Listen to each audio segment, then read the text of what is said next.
Hey, Chag Sameach, Moadim L'Simcha. Today we are the last day of Sukkot, 5781. Obviously, sometimes there are noises around because we are in the Sukkah, Baruch Hashem. Today I'm going to share with you, talk to you about a fascinating subject that was discussed by many experts for hundreds of years, out-of-body experiences in conjunction to Yizkor. As you know, that tomorrow, part of the services, it's a Shemini Atzeret, and then Simchat Torah. In Israel, it's both, but it's a Yizkor service, which for many people, it's a very emotional service. We have Yizkor on several occasions during the year, not only on Kippur, but also by the end of 3 festivals. And I think it's worth our time and energy to discuss a little bit different angle, different meaning of Yizkor. I believe that this subject should be discussed at much length than about a half an hour. I do not think we'll be able to cover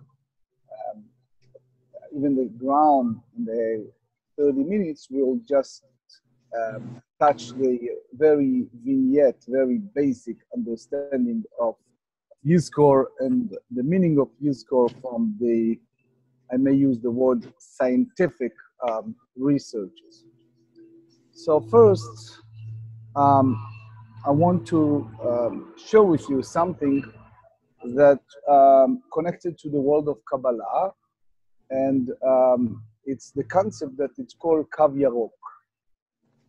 Kav Yarok meaning a green line. I almost definite that if I ask you what is the green line in Kabbalah, it will be most probably a first time you hear about it. So green line in Kabbalah, it's a concept that it's written in both in the early Kabbalah of the 2nd century, in the 13th century and 16th century. But one that expand on that at length was a great rabbi that was born in Spain, and then he was expelled during the expulsion of the Fernand and Isabel in 1492 to Libya, to Tripoli. His name is Rabbi Shimon Lavi, and if you click on Wikipedia, including English Wikipedia, the word Shimon Lavi, L-A-V-I, you read about his tremendous attribution and tremendous writing on Kabbalah. He was born in 1486.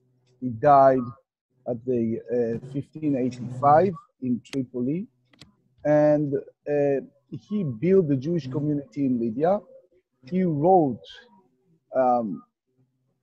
unbelievable, tremendous amount of literature, both hermeneutic, meaning explanation of the Torah, Tanakh, rabbinic writing, but the most known is his writing on the Kabbalah literature. So one of the song that many people chant on Lag BaOmer, the big festival, is a Kav Yarok, a green line, Mechadesh Chodashim, meaning this is the green line that expresses the new month. Again, written by Rabbi Shimon Lavi from Tripoli. And the question is, what exactly he meant to say and how it's connected to our subject, which is Yizkor and out-of-body experiences. So simply, literally speaking, when we are talking about the green line, green is an expression in the Kabbalah literature of genesis, of renewal, of making something new that wasn't before, a new beginning, rejuvenation. The fascinating fact is the Kabbalah literature is much earlier, but the theory of colors, which we discussed in the past, the a Van Goethe, Goethe, the famous German ingenious man, one of the most ingenious men in the whole science world, that both in the psychology, psychiatry, and other fields was world recognized. He is in the theory of colors. He expand on the meaning of each color and how the color reflects each and every meaning. So in short, the Kabbalistic notion, which started earlier, much earlier, speaks about the color in obvious different angle, but brings the same conclusion. Simply speaking, if we take, for example, vegetables and fruits, okay, let's try just banana. So banana originally was in the green color, right? And then it changed to yellow. If you take, let's say orange, originally was greenish, and it changed to somehow, you can call it orange color or yellowish orange color. And you can go on in every single one of the colors. Our world has a concept that it's called Or Mekif, which is they have external lights of the world, and there is eternal lights of the world. The Kabbalistic literature speaks about constant rejuvenation. When we sang the bracha in the morning from the book of Isaiah, Yotzer Or Uborech Choshech, meaning the God created a morning light. When we said Modeh Moda Ani, we're thanking God for the rejuvenation of the light, meaning our whole world is a constant change. There is a blessing of the moon. The Jewish people get together and sanctified the moon at the beginning when it's you see the sign of the moon, and because it's a symbol of our nation, which is in a constant rejuvenation, it's an expression. So Kav Yarok, a green line, Mechadesh Chodashim, meaning every single month or every single day or every single year, it's in a total change, in a total rejuvenation. It is a concept that Rabbi Shimon Levi expresses in order to speak about the greatness of Rabbi Shimon ben Yochai, and more that in Judaism we do not believe in standing still. We believe in the concept of rejuvenation. There is no such a thing, giving up hope, giving up despair, great trepidation of the uncertainty, but I believe that every point we see in life, it's in a constant rejuvenation, in a constant change for a better, and that's what we teach our children, the future generation. When we visiting the subject of Yizkor, each and every time, we need once for all to analyze the concept of Yizkor from the angle of the scientific way. And what do I mean by that? Obviously, we can just speak about faith, and you have different faith groups and faith that people believe, emunah, and that's it. You can refute it.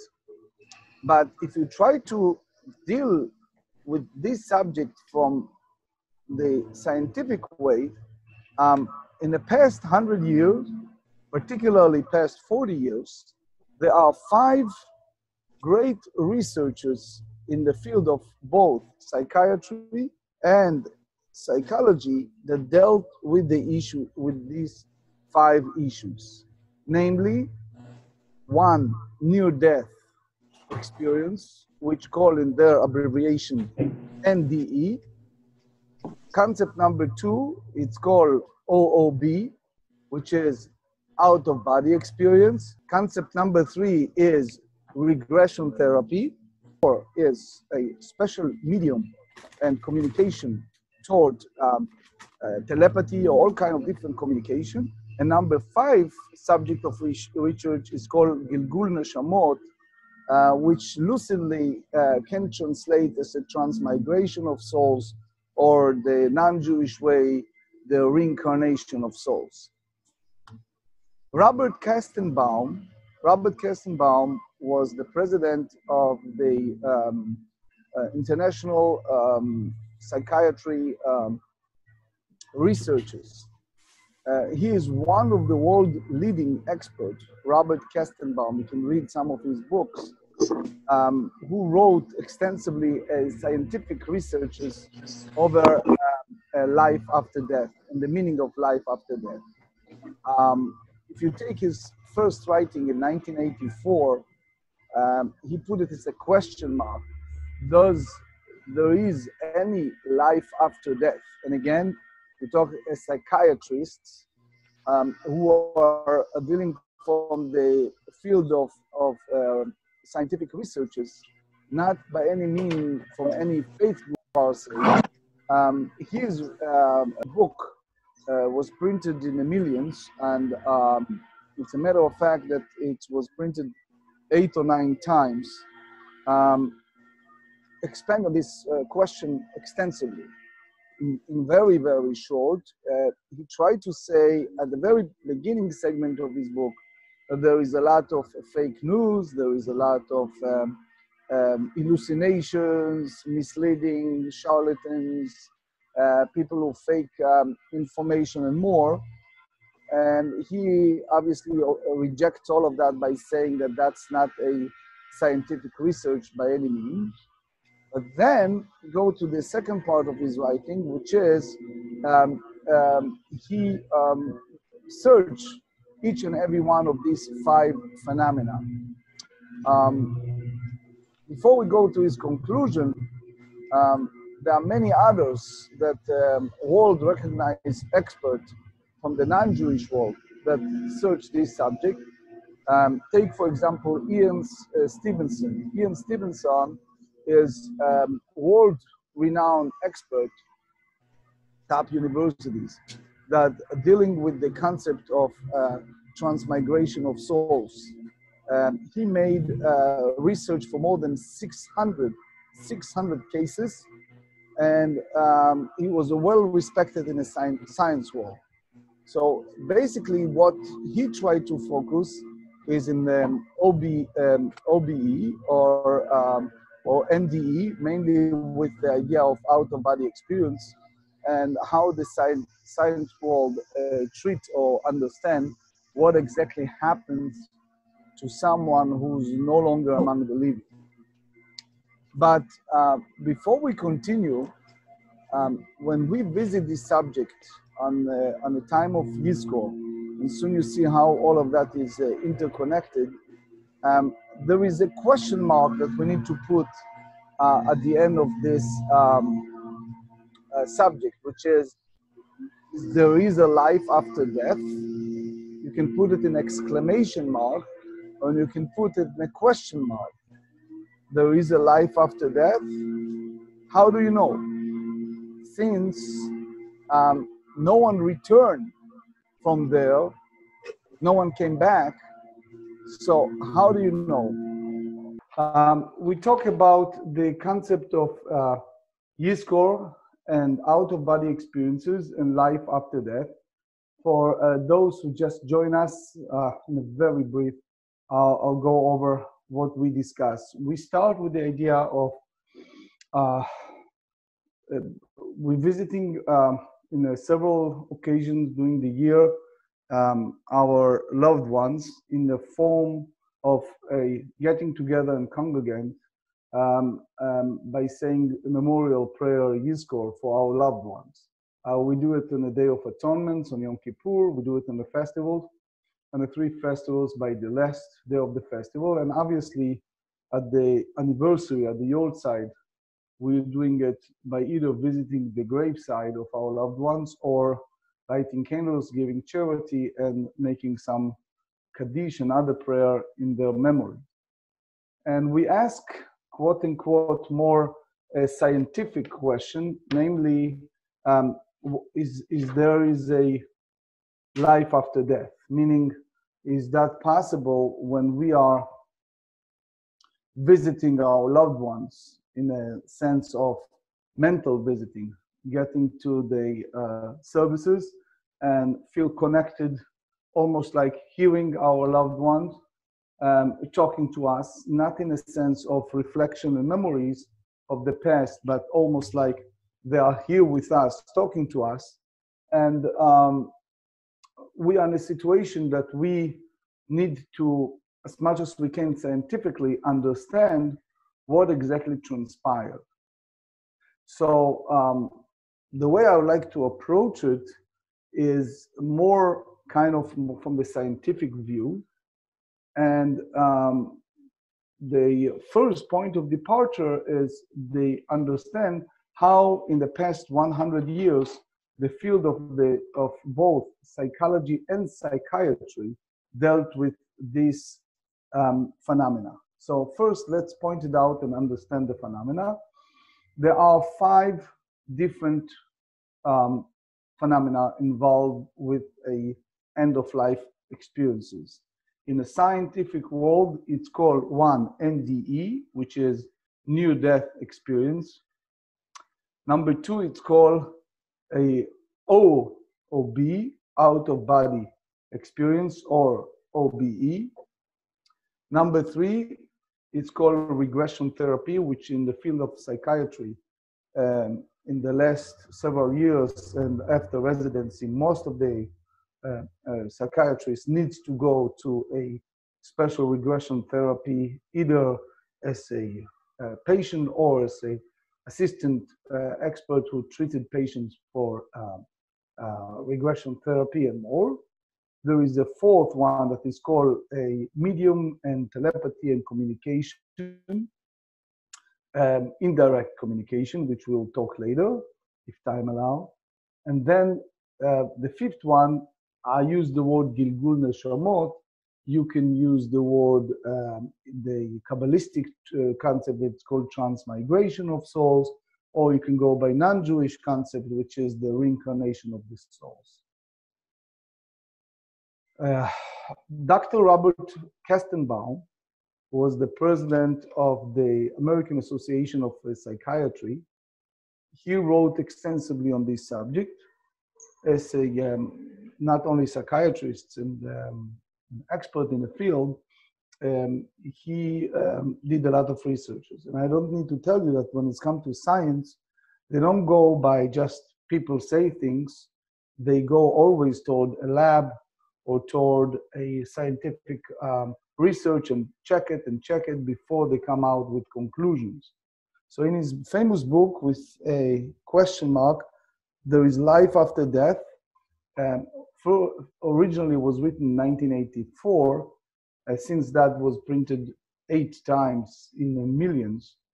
He phased the book to 2 parts. The first part, he revealed a lot of fake news, which is most of the information that out there is based on hallucinations, misleading information, charlatans, fake information that you cannot scientifically take it seriously. But then when you go to the second segment of his writings, he expressed his view and his understanding to each and every one of those phenomena, again, based on researches. And he brings a lot of cold scientific researches, well-respected, that brings not just evidence, but soon you see how they research the subject. Just to mention another few names, just to give you some materials to read if you wish. Ian Stevenson. Ian Stevenson is a world expert in the folklore and understanding of the transmigration. Well-respected. He made more than 600 researches, particularly with the OBE, with the out-of-body experiences that his lab did. But we start with the question, there is life after death? If there is, how do you know? No one came back, right? No one came back and tells us what exactly transpired.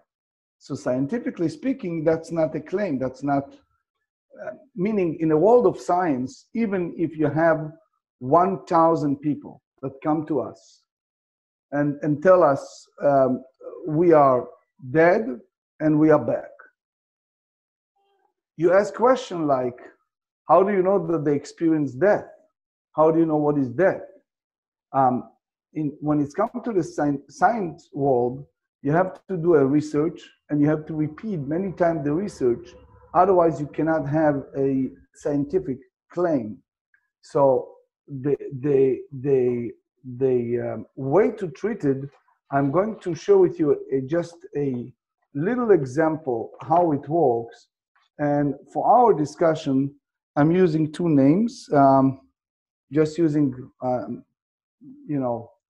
random names. Let's say two men, one was name is Paul and one his name is John, okay?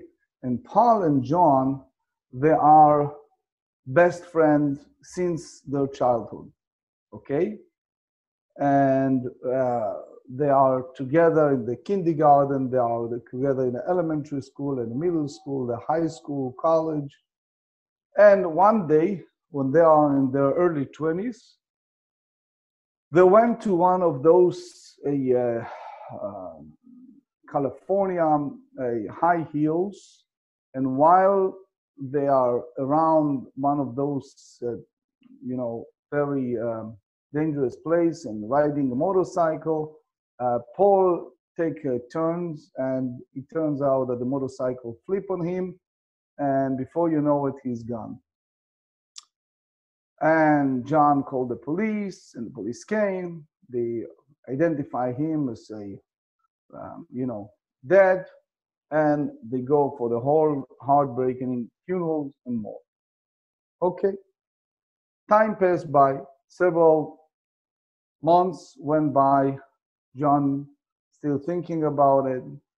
He's sitting at his home with his family. All of a sudden, the phone rings. And on the other line, he hears the voice. And the voice that talks to him is the voice of Paul. So, what's the reaction? At the beginning, he may think that it was maybe another friend that he or she know how to imitate Paul, right? And therefore, John thinking that, it's like a joke. And he said to him, wait, Paul, I was at your funeral. Now, let's pause for a second and think what's going on from the psychiatric understanding and research.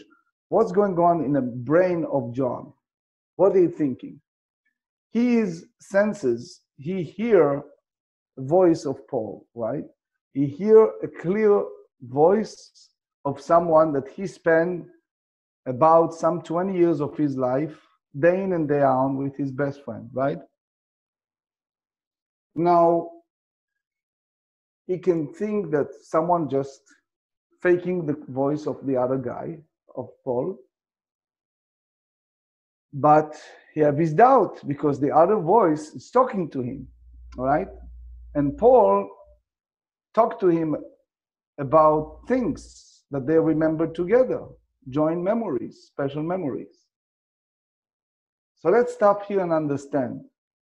If we have this type of evidence in the field of psychiatry, they try to say that maybe is the part of the body that was not buried. Let's search. Maybe some of the of Paul wasn't buried underground. But the problem in the field of science is how you define who is that person without giving a very clear body description and more. So obviously, every one of us will say right away, we're using memories, right? So they start having the conversation, you're bringing back memories. And again, John have his own doubt. Maybe someone fake it. Maybe someone knows certain incidences and certain memory and know how to fake the voice of Paul so well. So that's what happened. But then John decided to go further with this conversation, and he tried collective memories, joint memories, certain segments of experience in life. And he goes to the next level, which is making the other guy that's speaking on the phone, let's call him voice of Paul, a series of tests with incidences that definitely nobody else know or there, but only himself, John, and Paul. And all of a sudden, amazingly enough, Paul, or the voice, giving him a very clear, lucid explanation, words, memories, everything that only him, only John and Paul have together. So John had no choice but only to come to conclusion that there is life after death. So far, so good. Now, the only question is, what do you do with that? Meaning, since it's definitely the voice of Paul, since there are joint memories of certain incidences that no one else was there, since John gave Paul left and right tests, and he passed all the things that he asked him, and the answers are very clear. So John paused and said to Paul, okay, what do you want me to do? Why are you calling me? So Paul said to John, okay, this is what I want you to do. My parents are still relatively young, and I want you to go to their house, you know exactly where they live, and I want you to know that there is a tree about some 10 yards from the house, and behind that tree you have to dig in the ground, and there is a box full of silver, gold, coin, money, cash. I want you to open it and give it to my parents. They need the money. Now, again, this is very dramatic event, right? John is really beside himself, because it's not only he's talking with the deceased friends on the phone, but also he asked him to actively go and do something.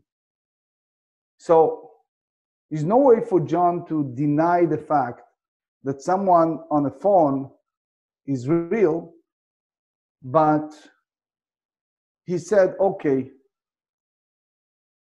let me do it, and he hung up the phone. And he walk or drive or whatever it is to Paul's parents. He goes there to that tree. He take a shovel, he dig, and sure enough, it was a box in the very clear way that Paul described to him. And he take that box, and he's sitting there, and he have his iPhone next to him, out of nowhere, crying, have no idea what to do, and the phone ring. And it's again the voice of Paul. And he said, did you find the box? Okay, can you give it now to my parents? And he hang up the phone, he goes to his parents, he give it to them. They never heard about this box, never know anything about this. So with this, you have a great scientific expert such as Sir Oliver, William James, William Myers, the famous Erickson, the famous psychologist, and many others that spend extensive researches over those. Particularly not just in the past 100 years, you can say that the past 40 years, there are hundreds of scientific researches over that. Again, this is not an article in New York Times, and it's not experience from a friend on Facebook, and this is not a science, but something that nothing to do with faith group, nothing to do with anything, is just something that the science world try to respond. So what's the answer to that? So in very short, as we said, we're not going to cover everything today, But to give you the vignette, most of the science world, out of the 5 items we discussed earlier, and again, for those who are not sure, it's NDE, near-death experience, OBE, out-of-body experience, regression therapy, medium and communication, and transmigration of souls. Both Kestenbaum, Ian Stevenson, and many others zoom in on focusing much more on OBE, of out-of-body experience, because scientifically speaking, they can give some response to that. In very short, there is something there that they try to understand more than just answering in a faith group and faith understanding. The key idea is there are people who claim, not just by the dream, not by just the incident, they claim that they communicate with people who are used to be part of their life and they're no longer among the living. And they have, each of them have a different ways. And the science world try to respond to that, try to give some ideas, what is that? And the beauty of that, the more the research, the more they come to conclusion that at least certain segment, which is out-of-body experience, the OBE, carries something more than just fantasy or hallucination. So what is that? So obviously we're not going to cover that today, but the key is I want to go to the concept of a Yerok, of the green line. It was a great rabbi in Tripoli who was born in Spain, and he was among the people who expelled from Spain to Libya, to Tripoli. His name is Rabbi Shimon Lavi. And he was one of the giant Kabbalists. He wrote one of the songs is Bar Yochai, the song that we sing along Baomer. And in that song, he described the Yerok, the green part that is a circle based on the green that express rejuvenation. And if you juxtapose between the Kabbalistic literature, not just Lavi, but many others, and the Van Goethe, remember we talked several times about Goethe, G-O-E-T-H-E, the one who created the theory of colors, we understand that the green color is a representation of rejuvenation. I use just an example of vegetables and fruits. Take banana, it starts green, turn yellow. Take orange, it starts green, turn different color and more. So each one of those items start with green and then it changes, which means green in both theories speaks about constant rejuvenation. So there is a very strong notion and theory that speaks about out-of-body experiences or life after death as a new green rejuvenation, which means which we call in Judaism the soul or the spark of the body, the departure upon burial. That part, when we have this circle, there is a wonderful book, it's called The Bridge of Life, וחיים, by Rabbi Tukochinsky. It's also available in English. And he described, based on the Talmudic and other sources, the process of the soul, the first 3 days, 7 days, 11 months, and more after the year of burial and more. In short, when the living follow all the notion, all the ideas of saying Kaddish, lighting candles, giving charity, and more, they elevate the soul. As we said, the neshama will have an aliyah. The soul is elevated, and by doing so, it's creating its own rejuvenation of the soul, and the soul are able to be in the highest sphere, highest level, and again, in our language, which is absolutely anthropomorphic, which is a human language, be able to, even in some situations, communicate with the living. Now, how you take it from that point and what exactly transpired between the departed soul and the living and how it works on us, we can say in a very simple way that when we make those prayers, when we said Yizkor, when we have a certain segment, emotional part in our prayer and our collective prayer, we feel their presence. We feel them being there with us.